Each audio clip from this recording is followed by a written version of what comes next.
Bem-vindos a esse nosso pequeno programa, essa nossa pequena mesa redonda, que vai tentar esclarecer aqui algumas questões relativas ao vestibular 2017 do INSPER, que vai acontecer agora no dia 15 de novembro.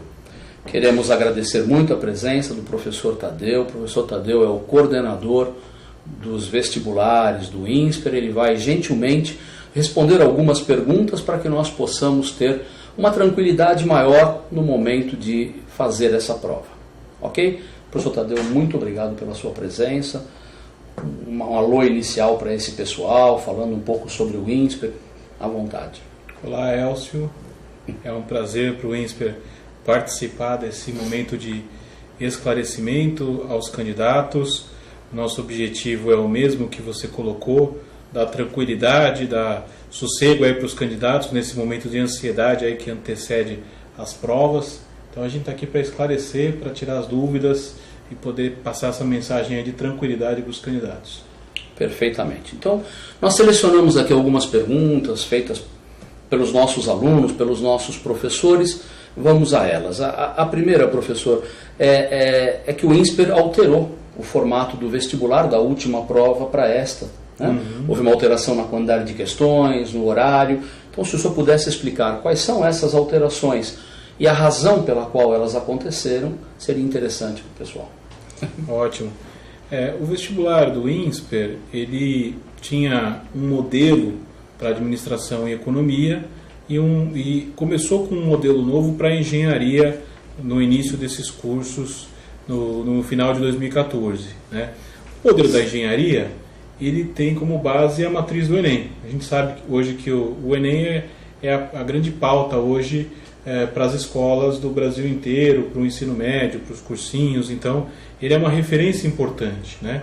Então, essa mudança ela veio no sentido de unificar o vestibular do INSPER. Aquilo que era o modelo próprio de administração e economia, a gente já tinha muita similaridade com o Enem, então foi um ajuste fino ali para ficar compatível com o vestibular de economia, de engenharia, e ambos estarem baseados na matriz do Enem.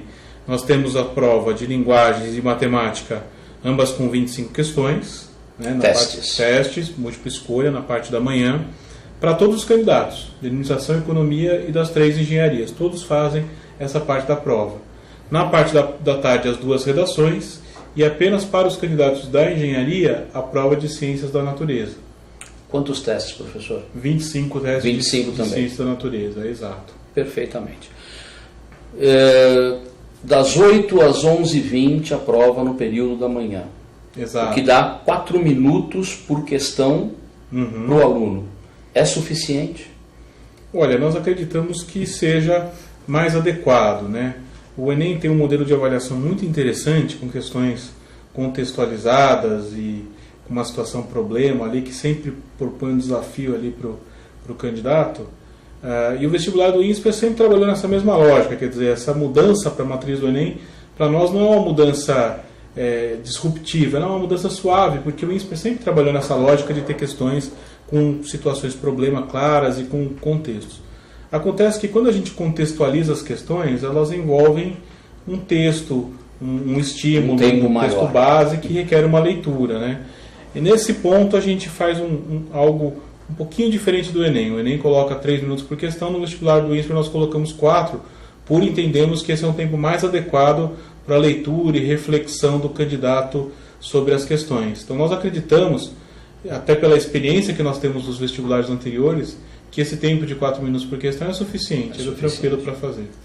O aluno termina a prova da manhã, sai para almoçar, volta às 13h30 e aí ele vai fazer 2 redações. Exato.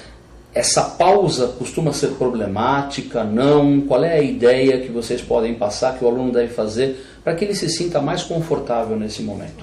O retorno que a gente tem dos candidatos é sempre que é uma pausa muito benéfica, né? É uma pausa que alivia ali o cansaço até físico mesmo e mental, né, de realizar a prova e dá mais tranquilidade para essa parte da tarde, no caso do modelo atual, fazer as 2 redações e os alunos de engenharia também a prova de ciência da natureza. Então nós acreditamos que é uma pausa bastante benéfica, assim, né? Até pela quantidade de carga horária, a gente poderia fazer uma prova de manhã apenas e acabar ali por volta das 13h30 e uma tacada só, né? A prova de 5 horas. 5 horas e meia. Mas a gente prefere dar essa pausa, essa quebra para os candidatos. Para Esfria um pouco a cabeça. Esfria um pouco a cabeça, permite... Eu acho que uma coisa importante também é ajudar o candidato a se organizar no tempo, né? Redação é um tipo de pensamento, de elaboração que consome bastante tempo. Então ter aquele tempo reservado para redação adequado é bom, ajuda o candidato a se organizar. Perfeitamente. Vamos pedir aqui algumas informações para ele durante a chegada. Ou seja, o vestibular começa às 8. Às 8, tá exato. Certo? Qual é o horário ideal para que ele chegue? O que ele deve fazer? Abertura dos portões, documentação, tipo de caneta, lápis, tipo de régua. Sinta-se à vontade para passar essas informações, por gentileza. Bom, os portões abrem 40 minutos antes, né, às 7h20, para a entrada dos candidatos. No entanto, a gente está numa região, ali a região do INSPER, Vila Olímpia, de bastante trânsito, principalmente num dia como o dia de vestibular. Tem muita gente acessando a região. Sim. E mesmo sendo feriado. Mesmo sendo o feriado, né, e tem um complicador que é a ciclofaixa, né, ela também fecha ali alguns acessos. Então, a nossa recomendação, inclusive está no edital do vestibular, é que o candidato procure chegar com 90 minutos de antecedência. Porque se qualquer coisa der errado, ele tem tempo ali de chegar, não vai, né, ficar com aquela ansiedade, enfim. 90 minutos é o tempo ideal. Para a entrada, a nossa requisição, a entrada no prédio, né, no acesso ao prédio, é que o candidato esteja portando de maneira visível para a equipe de segurança poder identificar o seu documento de identidade, o seu RG, o seu carteira de motorista, exato.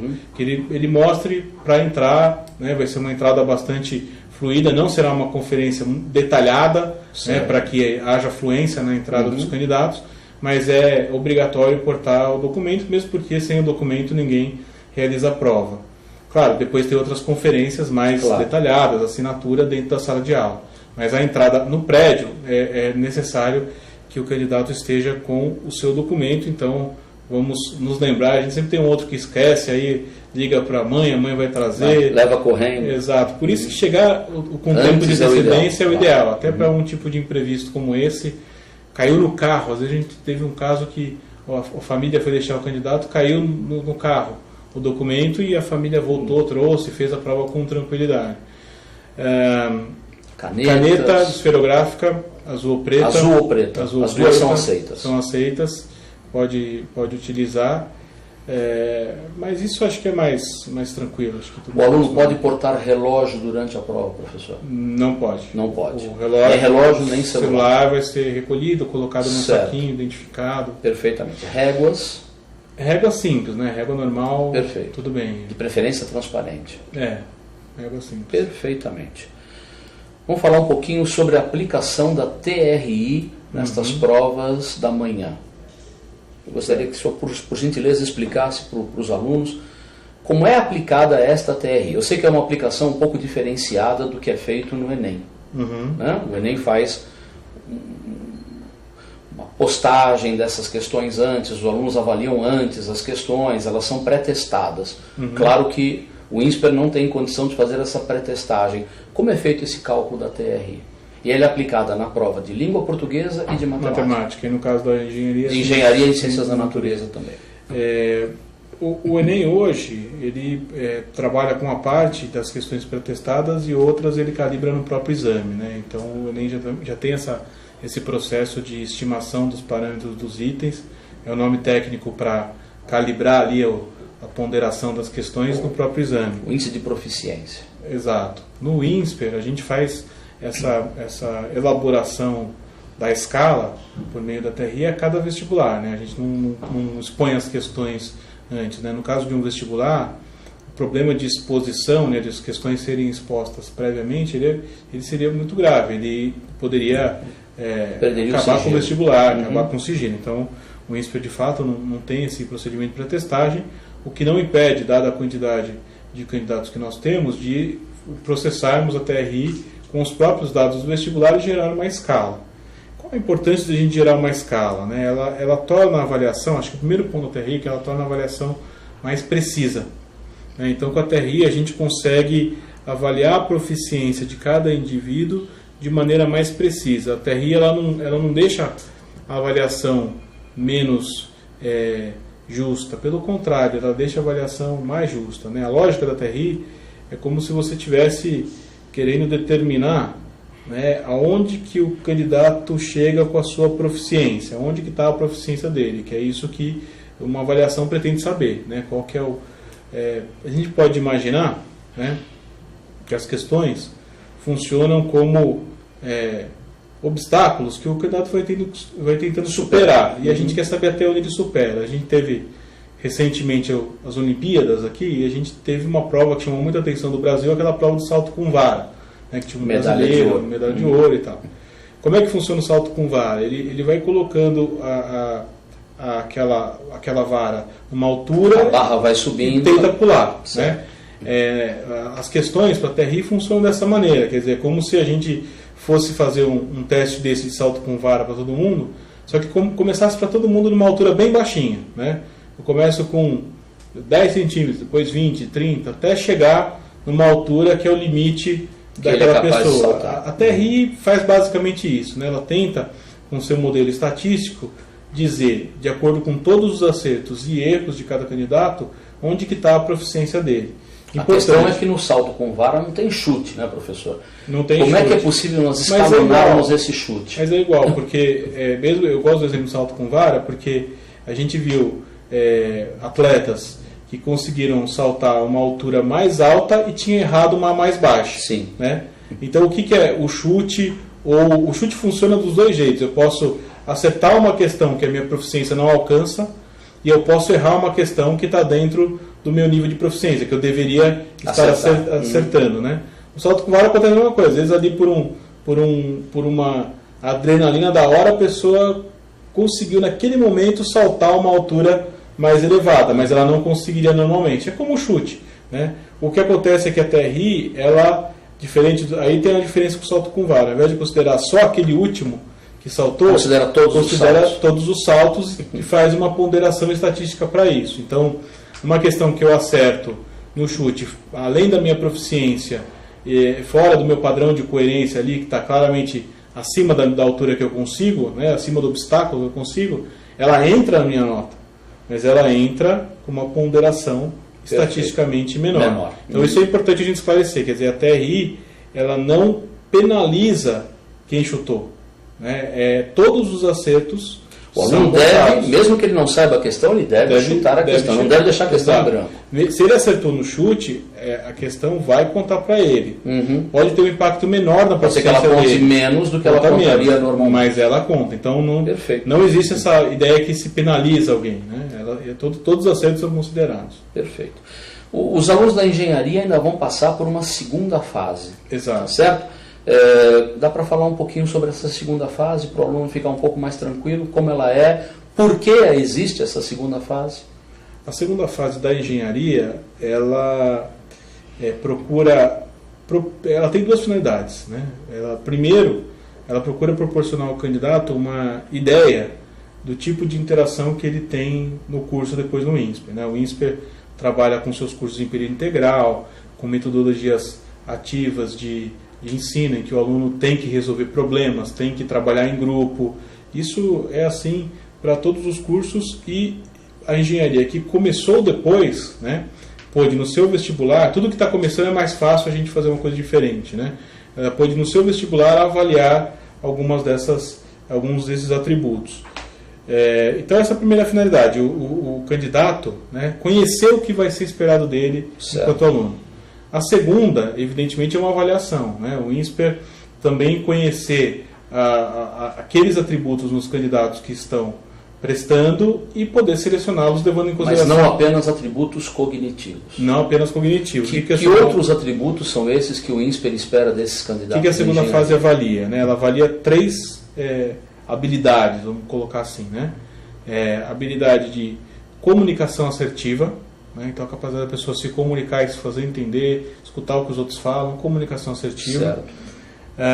A mobilização de equipes, o quanto eu consigo num trabalho cooperativo, colaborativo Trabalho em com outras grupo. pessoas, trabalho em grupo, mobilizar a turma na resolução de um problema, e o pensamento crítico, né? O quanto eu consigo identificar os argumentos das outras pessoas, questioná-los, colocar os meus, argumentar adequadamente. Então o pensamento crítico também é avaliado. A segunda fase, né, como é que ela cumpre essas duas finalidades? Dá para o candidato informação, para ele decidir também se é aquilo que ele quer, né, e avaliar. Ela contempla, no dia da segunda fase, 2 momentos. Né? Os candidatos chegam, o primeiro momento é o que a gente chama de desafio de design. O desafio de design, ele não é avaliativo, ele não vale nenhuma nota. É para os candidatos conhecerem e se integrarem. A única coisa que tem no desafio de design em relação ao vestibular é que tem que participar. Né? Se faltar no desafio de design... Se é informal, isso não o eliminará. Não tem nota para o desafio de design, não tem a noção de ir bem ou mal. Né? Perfeito. Porque não tem nota. É uma atividade preparada pelos próprios alunos da engenharia. Então quem elabora o desafio de design, quem aplica, são os próprios alunos do curso, os veteranos. Certo. Porque eles são os melhores, na nossa visão, para passar o que é essa integração, esse ambiente, essa atmosfera do INSPER. Né? E o que eles têm que fazer no desafio de design? Eles têm que resolver algum problema que é proposto com os recursos que eles têm. Né? No último ano, e foi até uma atividade que os alunos repetiram no momento INSPER, que aconteceu alguns fins de semana atrás, então não tem problema nenhum de eu divulgar aqui. Os candidatos tinham que montar uma embalagem, um invólucro, para que fosse colocado um ovo dentro, um ovo cru, e esse invólucro seria arremessado por uma catapulta e tinha que ser um invólucro bem dimensionado para fazer o ovo não quebrar. Né? Ele seria arremessado por 4, 5 metros nessa catapulta e o invólucro tinha que proteger o ovo para não quebrar. Para construir esse invólucro, eles recebiam no começo da atividade a orientação, o que é para fazer, né? Certo. E um dinheirinho, tipo dinheiro de banco imobiliário, né? de mentirinha. Em que eles podiam comprar na lojinha determinados materiais. Então, interessante. Elástico, lata de refrigerante vazia, papel crepom, plástico bolha, enfim. E aí com isso eles tinham que montar lá uma engenhoca, depois esses ovos seriam lançados para ver se quebra ou não. Interessante é que esse grupo é formado com os mesmos participantes que vão fazer a parte avaliativa depois. Entendi. Porque ela tem uma finalidade de eles conhecerem como é que funciona essa atividade e integrar.